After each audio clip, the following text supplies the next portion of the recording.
the second book of Moses, called Exodus. Chapter 1. Now these are the names of the children of Israel, which came into Egypt. Every man and his household came with Jacob: Reuben, Simeon, Levi, and Judah, Issachar, Zebulun, and Benjamin, Dan, and Naphtali, Gad, and Asher. And all the souls that came out of the loins of Jacob were 70 souls, for Joseph was in Egypt already. And Joseph died, and all his brethren, and all that generation. And the children of Israel were fruitful, and increased abundantly, and multiplied, and waxed exceeding mighty, and the land was filled with them. Now there arose up a new king over Egypt, which knew not Joseph. And he said unto his people, Behold, the people of the children of Israel are more and mightier than we. Come on, let us deal wisely with them, lest they multiply. And it come to pass that, when there falleth out any war, they join also unto our enemies, and fight against us, and so get them up out of the land. Therefore they did set over them taskmasters to afflict them with their burdens. And they built for Pharaoh treasure cities, Pithom and Ramses. But the more they afflicted them, the more they multiplied and grew. And they were grieved because of the children of Israel. And the Egyptians made the children of Israel to serve with rigor. And they made their lives bitter with hard bondage, in mortar and in brick, and in all manner of service in the field. All their service, wherein they made them serve, was with rigor. And the king of Egypt spake to the Hebrew midwives, of which the name of the one was Shiphrah, and the name of the other Pua. And he said, When ye do the office of a midwife to the Hebrew women, and see them upon the stools, if it be a son, then ye shall kill him, but if it be a daughter, then she shall live. But the midwives feared God, and did not as the king of Egypt commanded them, but saved the men children alive. And the king of Egypt called for the midwives, and said unto them, Why have ye done this thing, and have saved the men children alive? And the midwives said unto Pharaoh, Because the Hebrew women are not as the Egyptian women, for they are lively, and are delivered ere the midwives come in unto them. Therefore God dealt well with the midwives, and the people multiplied, and waxed very mighty. And it came to pass, because the midwives feared God, that he made them houses. And Pharaoh charged all his people, saying, Every son that is born ye shall cast into the river, and every daughter ye shall save alive. Chapter 2. And there went a man of the house of Levi, and took to wife a daughter of Levi. And the woman conceived, and bare a son. And when she saw him that he was a goodly child, she hid him 3 months. And when she could not longer hide him, she took for him an ark of bulrushes, and daubed it with slime and with pitch, and put the child therein, and she laid it in the flags by the river's brink.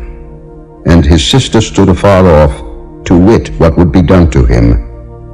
And the daughter of Pharaoh came down to wash herself at the river, and her maidens walked along by the river's side. And when she saw the ark among the flags, she sent her maid to fetch it. And when she had opened it, she saw the child, and behold, the babe wept. And she had compassion on him, and said, This is one of the Hebrews' children. Then said his sister to Pharaoh's daughter, Shall I go and call to thee a nurse of the Hebrew women, that she may nurse the child for thee? And Pharaoh's daughter said to her, Go. And the maid went and called the child's mother.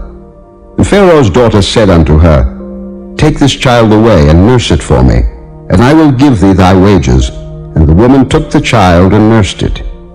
And the child grew, and she brought him unto Pharaoh's daughter, and he became her son. And she called his name Moses, and she said, Because I drew him out of the water.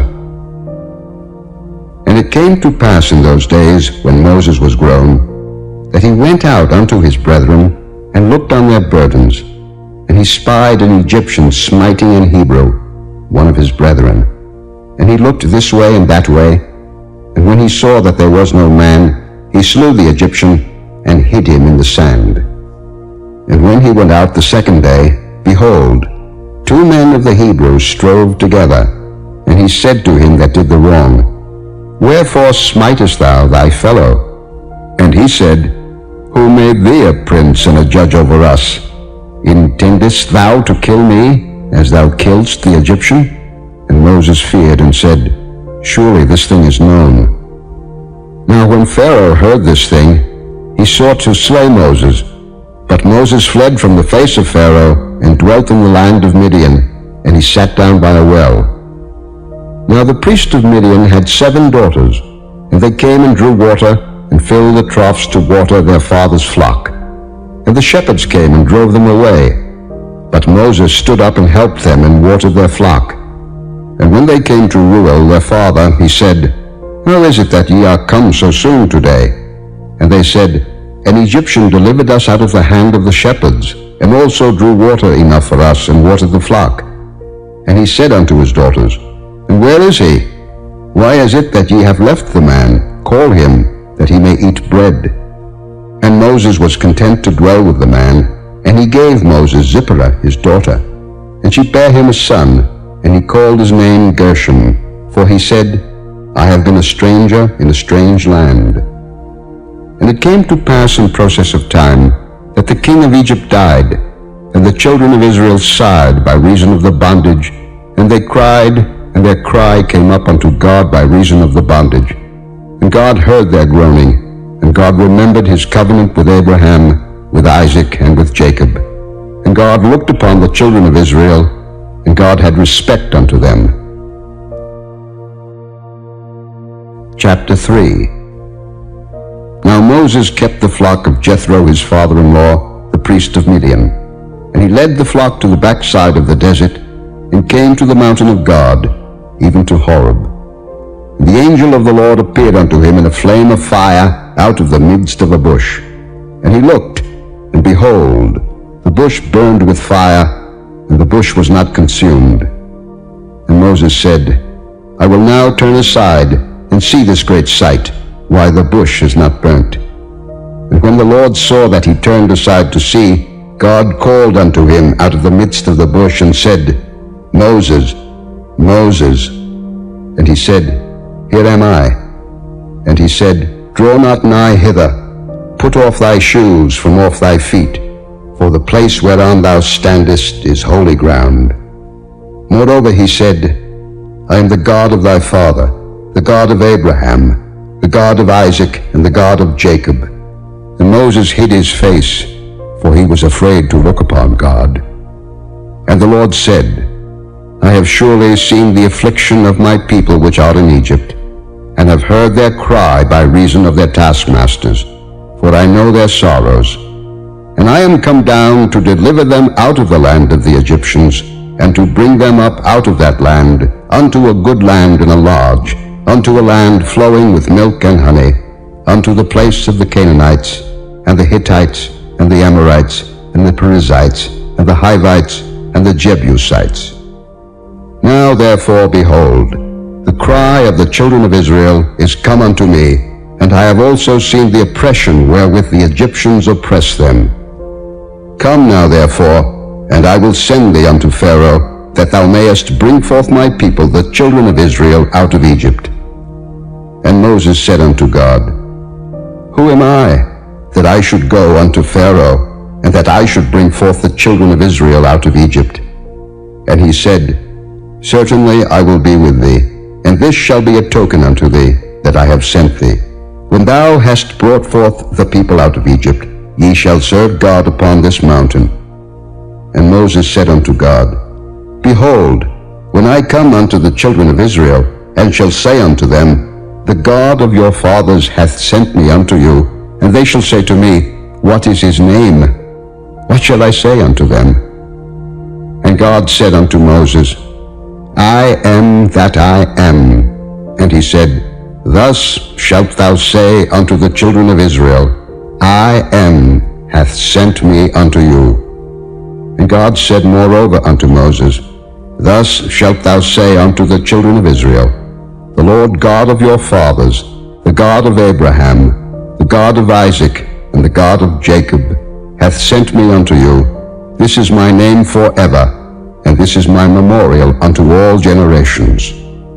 Go and gather the elders of Israel together, and say unto them, The Lord God of your fathers, the God of Abraham, of Isaac, and of Jacob, appeared unto me, saying, I have surely visited you, and seen that which is done to you in Egypt. And I have said, I will bring you up out of the affliction of Egypt unto the land of the Canaanites, and the Hittites, and the Amorites, and the Perizzites, and the Hivites, and the Jebusites, unto a land flowing with milk and honey. And they shall hearken to thy voice, and thou shalt come, thou and the elders of Israel, unto the king of Egypt, and ye shall say unto him, The Lord God of the Hebrews hath met with us, and now let us go, we beseech thee, 3 days' journey into the wilderness, that we may sacrifice to the Lord our God. And I am sure that the king of Egypt will not let you go, no, not by a mighty hand. And I will stretch out my hand, and smite Egypt with all my wonders which I will do in the midst thereof, and after that he will let you go. And I will give this people favor in the sight of the Egyptians. And it shall come to pass that when ye go, ye shall not go empty. But every woman shall borrow of her neighbor, and of her that sojourneth in her house, jewels of silver, and jewels of gold, and raiment, and ye shall put them upon your sons and upon your daughters, and ye shall spoil the Egyptians. Chapter 4. And Moses answered and said, But behold, they will not believe me, nor hearken unto my voice, for they will say, The Lord hath not appeared unto thee. And the Lord said unto him, What is that in thine hand? And he said, A rod. And he said, Cast it on the ground. And he cast it on the ground, and it became a serpent. And Moses fled from before it. And the Lord said unto Moses, Put forth thine hand, and take it by the tail. And he put forth his hand, and caught it, and it became a rod in his hand, that they may believe that the Lord God of their fathers, the God of Abraham, the God of Isaac, and the God of Jacob, hath appeared unto thee. And the Lord said furthermore unto him, Put now thine hand into thy bosom. And he put his hand into his bosom, and when he took it out, behold, his hand was leprous as snow. And he said, Put thine hand into thy bosom again. And he put his hand into his bosom again, and plucked it out of his bosom, and behold, it was turned again as his other flesh. And it shall come to pass, if they will not believe thee, neither hearken to the voice of the first sign, that they will believe the voice of the latter sign. And it shall come to pass, if they will not believe also these 2 signs, neither hearken unto thy voice, that thou shalt take of the water of the river, and pour it upon the dry land, and the water which thou takest out of the river shall become blood upon the dry land. And Moses said unto the Lord, O my Lord, I am not eloquent, neither heretofore, nor since thou hast spoken unto thy servant, but I am slow of speech, and of a slow tongue. And the Lord said unto him, Who hath made man's mouth? Or who maketh the dumb, or deaf, or the seeing, or the blind? Have not I the Lord? Now therefore go, and I will be with thy mouth, and teach thee what thou shalt say. And he said, O my Lord, send, I pray thee, by the hand of him whom thou wilt send. And the anger of the Lord was kindled against Moses. And he said, Is not Aaron the Levite thy brother? I know that he can speak well. And also, behold, he cometh forth to meet thee, and when he seeth thee, he will be glad in his heart. And thou shalt speak unto him, and put words in his mouth. And I will be with thy mouth, and with his mouth, and will teach you what ye shall do.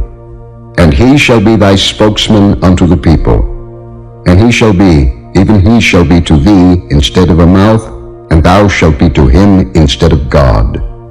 And thou shalt take this rod in thine hand, wherewith thou shalt do signs. And Moses went and returned to Jethro his father-in-law, and said unto him, Let me go, I pray thee, and return unto my brethren which are in Egypt, and see whether they be yet alive.